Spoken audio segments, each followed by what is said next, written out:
The show is over. Let's look at certain realities to perceive some, if not most, of what is happening today in the mainstream media. We see mainstream media increasingly anti-Judeo-Christian, certainly anti-evangelical, anti-family, pro-homosexual, pro-abortion, making these social causes. We see mobilization against the administration and presidency of Donald Trump, and we see similar things in Britain and in other countries. What is happening? What is going on? It's in Hollywood, it's in the press, it's in the music industry. The show is over. If you look at the music industry today, it is 50% the size it was 10 years ago. Music publishing and recording have declined financially by 50%. Market share is gone. They have tried everything. People no longer buy albums. They put together their own collections of singles or individual songs. They've tried to combat pirating and maybe to a degree succeeded. It doesn't matter. Internet has changed everything. There'll be a few very top stars, but that's about it. Even they will have to present themselves. Bruce Springsteen hasn't toured much for decades. I never liked him. I never thought he had much talent. I didn't think there was anything creative about him. I never liked his manager, John Landau. When John Landau said the future of rock and roll is Bruce Springsteen, I knew rock and roll didn't have any future. I don't begrudge him his success, but I never liked him. He never did anything other than recycle music of another era for the next generation. He was not a stylist. That was my personal view. You may disagree. But what you can't contest is the fact that he hasn't toured much in many, many years. Why is he doing it now? Because he can't sell records. Why are these older rock stars and old pop stars getting on the road again, doing these shows? Back in the 1960s, 70s, and into the 80s, when it began to end, concert tours were a way to promote record sales. That is over. It doesn't matter how many concert tours you do, you're not going to promote record sales. Now they're doing concerts to earn a living, to make money. Even bands like the Rolling Stones, in their old age, are playing prolifically because they're not selling what they did. Some people will have huge backlog sales because of who they are as living legends. The Beatles will always sell a certain amount of recordings because they're the Beatles. There may be exceptions. Because other people have recorded his songs, ASCAP will always send a check to Bob Dylan every quarter. There will be exceptions. But the industry as we've known it is largely over. Even people who are on top have to get out there and pound the pavement now to make a few bucks and to toe some kind of a political line to get anybody to pay attention to them, because nobody is any longer paying attention to their music. Springsteen being a classical example, Bon Jovi being another, Madonna being another. That's just the way it is.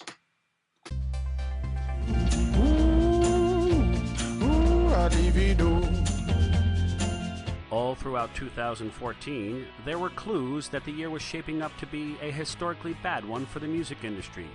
Statistics company Nielsen Music, which tracks album and song sales and streams, has unveiled its 2014 year-end report, and it confirms those concerns. Digital and CD sales experienced staggering drops as nearly a fifth of music buyers stopped shopping for albums at major retailers. However, there were some glimmers of hope amid the declining sales. The good news are streaming was up in a big way in 2014, with 78.6 billion audio streams to go with 85.3 billion video views. That marked a 54.5% increase over the total streams in 2013.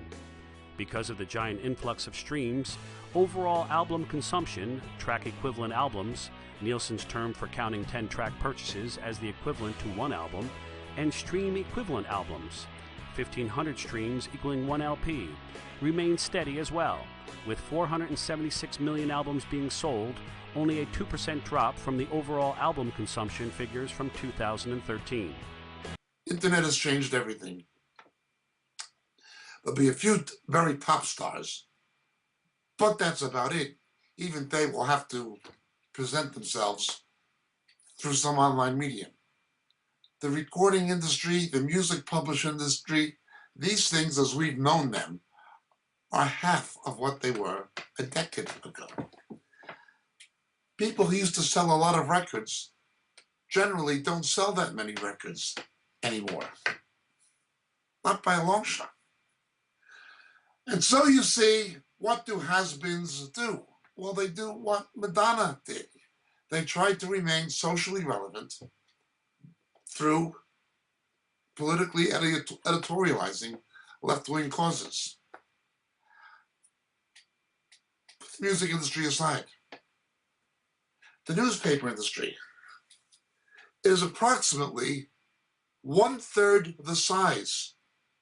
1/3 the size in terms of circulation as it was 15 to 20 years ago. 1/3 the size. Certain exceptions, more stable, Wall Street Journal, perhaps New York Post, a few tabloids in major cities, but even like the New York Daily News, it's finished. It's finished. New York Times, it's financially finished. Much the same as the record stores have closed down. Who reads newspapers anymore? Fewer and fewer people. Newspapers have tried to go online themselves, but now they have open and easy competition with websites, both left-wing and right-wing, everything from Breitbart to Huffington Post. Newspapers are in trouble. Very few exceptions. What do? Instead of reporting the news, they editorialize it. When we spoke about Hollywood, we spoke about has-been film stars and has-been TV stars. Loretta Swit and people like this, making impassioned pleas for political causes as if they were trying to raise money for a disease, using their acting skills basically to try to sway people to change their vote and things like this. Making these things causes and saying that they're fighting racism and they're fighting bigotry and they're fighting for women's rights. It becomes the refuge of has-beens. But it's not just has-been film stars or has-been pop stars or has-been television stars. Hollywood itself is becoming a has-been. 70% of Hollywood's market is overseas in Asia, China being the biggest. So they make Marvel comic book type movies, easy to translate into Mandarin, pushing the quality of films being made lower and lower. The Chinese are learning how Hollywood is done by buying production companies themselves. And the Chinese will eventually, sooner than later, begin a Bollywood. The same as you have a independent Hollywood type film industry in India. For the Hindi market, you're going to have one for the Mandarin market. It'll be over. What's going to happen to the domestic and the Western markets? That's easy. From HBO on the East Coast to Silicon Valley on the West Coast, Hollywood has had it. Not only independent producers like Zoetrope, that's something that began in the 70s, But now Silicon Valley is going to be able to make movies assisted by high tech and distribute them assisted by high tech technology in direct competition with Hollywood. And if they want, come in and buy the big studios or what's left of them for a song. Warner Brothers, MGM, these companies, Paramount, will never be what they were. Never come close to it. Fox may do well because it owns other companies that are doing well. Disney seems to be more stable than the others. But the mainstream studios, they've had it. There have only been a few major Hollywood filmmakers who were not liberal Democrats. The late Jerry Weintraub would be one. Jerry Bruckheimer would be another. Jewish conservatives, or at least right-center Jews. Most are like Harvey Weintraub. They're Democrat Party ideologues. Hollywood becomes a fundraising base for the Democratic Party. Again, you've got these film stars trying to use politics to keep their faces in the media and remain socially relevant. Why? Box office receipts are at a nearly 20-year low. Now Netflix are making their own films. This will only increase. So it is not just has-been film stars using politics as a device to try to gain publicity for themselves. It's the industry itself. The cry of the desperate. They're not fighting for women's rights or abortion or some homosexual cause. They say they are. They're simply using those causes in a desperate plea for their own survival. They're doing what the music industry's done. They're doing what the New York Times is doing and the Washington Post. They're declining. But in their decline, they're becoming more and more and more pro-same-sex marriage, pro-abortion, pro-feminism, and anti-Judeo-Christian, against scriptural values, against family values, misrepresenting themselves as a righteous social mainstream. Now, it won't work. Market forces have indeed gone against them. They're not going to stop the market forces. We have to look to the future and see what's happening. We need to bring a stronger Christian influence into the cyber world, that is for sure, while we can. Eventually, the powers that be, if they can, are going to restrict the freedom Christians presently have to disseminate our message in the cyber world. They will consider anything pro-traditional marriage to be hate speech against homosexuals and so forth. Right now, there's a window of opportunity. Christians need to understand it, but they need to use that opportunity evangelistically to reach the unsaved, to directly evangelize homosexuals, lesbians, Muslims, feminists. I don't know how long that window of opportunity will stay open. Maybe God will show us grace. But I know we have an enemy who's not human. And I know the humans through whom he works would love to close down Christian websites. There's an opportunity there now. Hollywood's going to die.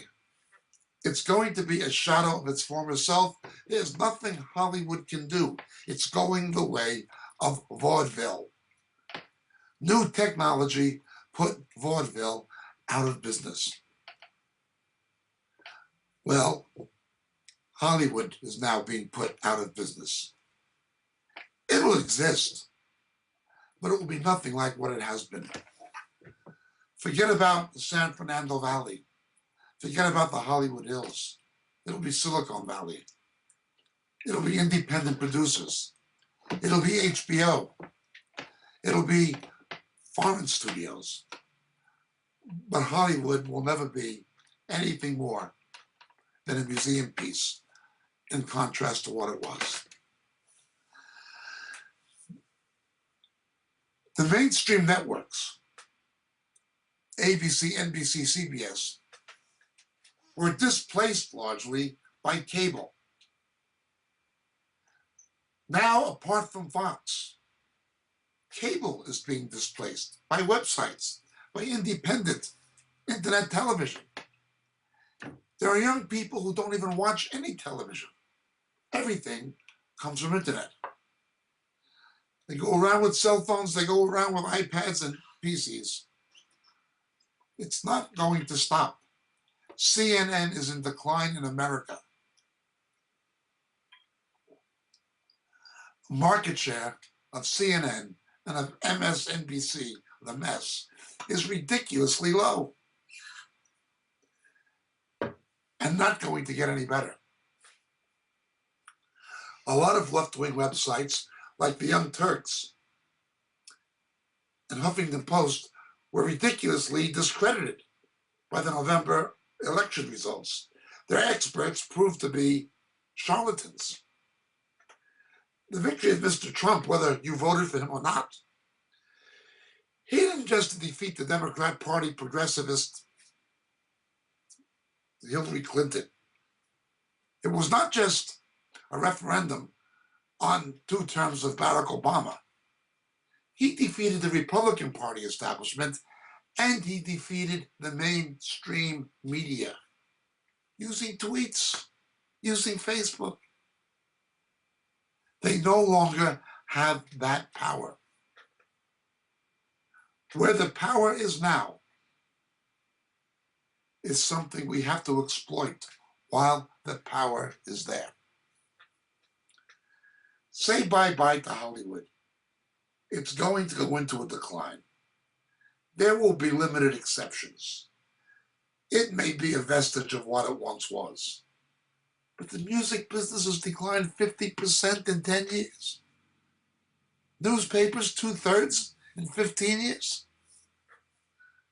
Hollywood receipts on the box office at a 20-year low.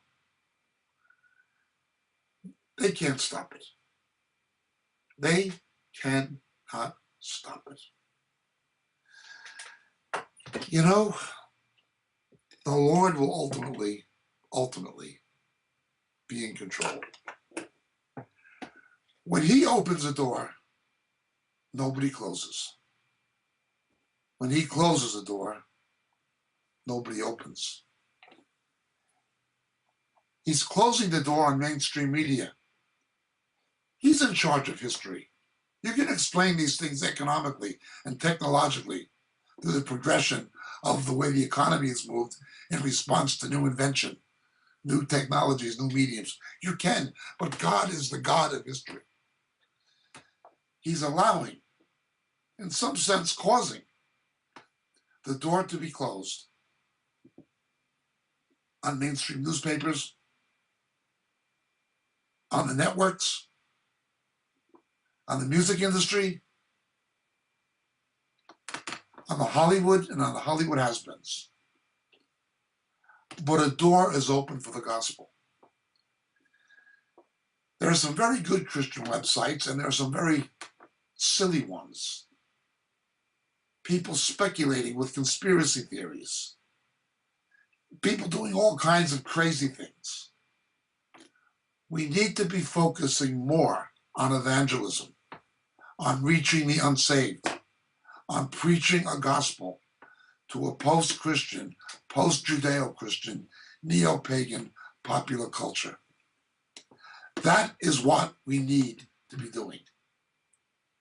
Right now, that door is open. They haven't closed it yet, but they would like to. Let us realize the time in which we live. Hollywood is fighting for its existence. It's fighting to be socially relevant by turning itself into a political platform.